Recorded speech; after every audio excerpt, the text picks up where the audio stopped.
नमो वः मित्राणि भवद्भ्यः सर्वेभ्यो रक्षाबन्धनपर्वणः श्रावण्युपाकर्मणः संस्कृतदिवसस्य च हार्दा शुभकामना व्याहरामि।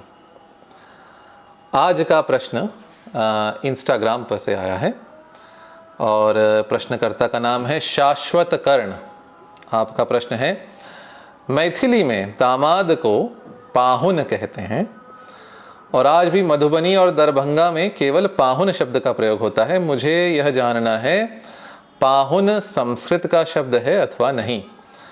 आगे कहते हैं, हमको जहाँ तक लगता है दामाद फारसी शब्द है, क्योंकि गांव भर में कोई भी दामाद शब्द का प्रयोग नहीं करता। तो इनकी जिज्ञासा पाहुन शब्द को लेकर है। मैथिली और अन्य कई पूर्वी भाषाओं में जामाता को अथवा जमाई को पाहुन कहते हैं। तो इनको पूछना है, इन्होंने पूछा है यह शब्द संस्कृत का है, संस्कृत से आया है अथवा नहीं, और दामाद शब्द कहाँ से आया है। तो आइए आज इसी विषय पर एक लघु चर्चा करते हैं। तो पहले जो इनकी बात है पाहुन शब्द का ऐसे अर्थ अतिथि है हिंदी में, पंजाबी में, और मराठी में भी यह शब्द है पाहुणा। गुजराती में इसका रूप है परुणो।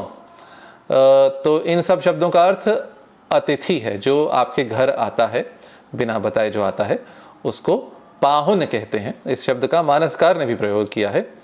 लेहु नयन भरी रूप निहारी, प्रिय पाहुने भूप सुत चारी।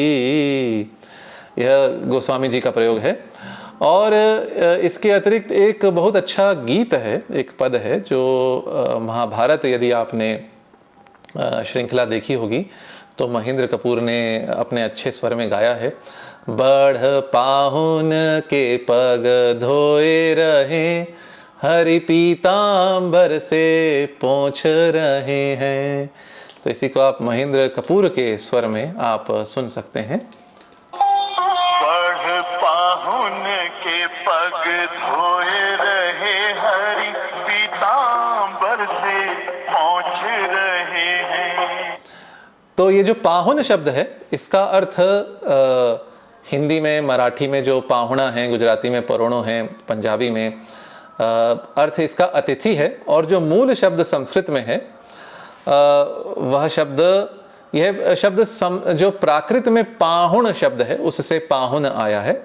और प्राकृत का जो पाहुण शब्द है वह एक प्राकृत का बहुत अच्छा कोश है, पाय सद्द महार्णवो, अर्थात प्राकृत शब्द महार्णव, प्राकृत शब्दों का महासागर। और उसमें जो व्युत्पत्ति दिखाई है वह संस्कृत में प्रागुण शब्द से दिखाई है। तो संस्कृत में जो प्रागुण शब्द है उसका अर्थ भी अतिथि है।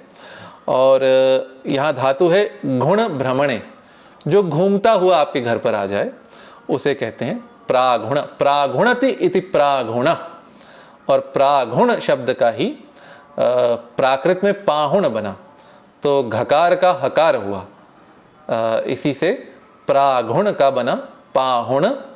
और उसी से पाहुन शब्द, उसी से पाहुना शब्द, उसी से पाहुणा शब्द, उसी से परोणो शब्द, ये सारे शब्द आधुनिक भारतीय भाषाओं में संस्कृत से, प्राकृत से होकर आए हैं। तो यह तो था पाहुन शब्द। हाँ, मिथिला आदि क्षेत्रों में, मैथिली भाषा में और कई अन्य बोलियों में, हो सकता है अन्य भाषाओं में भी हो, पाहुन शब्द का जमाई के अर्थ में भी प्रयोग होता है। संभवतः इसका कारण हो जमाई घर में अतिथि के रूप में ही आता था, हो सकता है इस कारण से। यह अर्थांतर है, संस्कृत में जामाता अर्थ नहीं है। तो जो पाहुन का जमाई अर्थ है वह अर्थ संस्कृत में नहीं है। हिंदी में भी हो सकता है कुछ पूर्वी बोलियों में हो, पर मुख्य धारा हिंदी में तो नहीं है। तो मैथिली आदि पूर्वांचल की भाषाओं में, मैथिली और पूर्व की अन्य भाषाओं में पाहुन का अर्थ अतिथि के साथ साथ जमाई भी है। जहाँ तक दामाद शब्द का प्रश्न है तो आपका मत ठीक है, दामाद शब्द फारसी से आया है। परंतु जो दामाद शब्द है पुरानी फारसी का, और जो जामाता शब्द है संस्कृत का, ये दोनों शब्द एक ही स्रोत से हो सकता है आए ही होंगे। ये दोनों शब्द समकक्ष हैं, कोग्नेट वर्ड्स हैं, इनका मूल समान ही रहा होगा। तो जामाता शब्द जो संस्कृत का है, वही दामाद शब्द पुरानी फारसी में और वहीं से आधुनिक भारत की बोलियों में और कुछ भाषाओं में आया है। प्राकृत संस्कृतनिष्ठ शब्द जमाई है, संस्कृत शब्द जामाता है।